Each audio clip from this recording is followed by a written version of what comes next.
Aljamain Sterling calls out Brian Ortega, but who would actually win this fight? Well, before we talk about who would win this fight, let's take a look at their latest performances, in which Aljamain Sterling fought Sean O'Malley, in which both started off very slow in round 1 until Sean O'Malley dropped Aljamain Sterling and then put more punishment on Aljamain Sterling, in which the ref stopped the fight in round 2.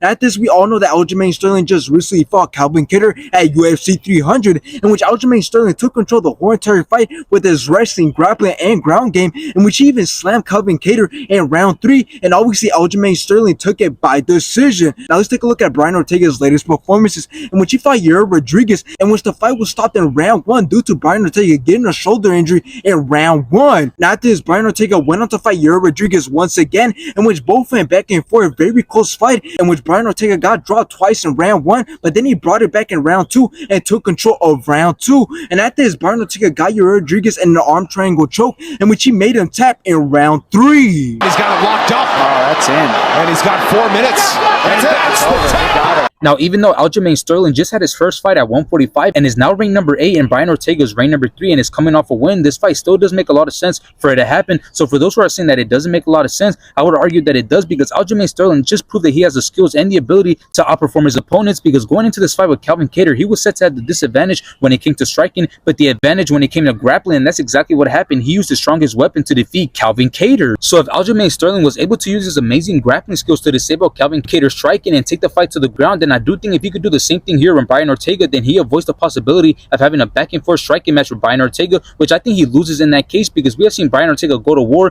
with many of his opponents, but that doesn't mean it'll be an easy fight if the fight goes to the ground, because we know how quick and sneaky Brian Ortega can be when it comes to submissions, as his submission skills are on a whole different level. So in the end, this is overall a very hard fight for Aljamain Sterling. His only chance at winning this fight is to show who has the better wrestling and grappling skills, in which my prediction is that Aljamain Sterling will be able to outperform Brian Ortega and win by submission.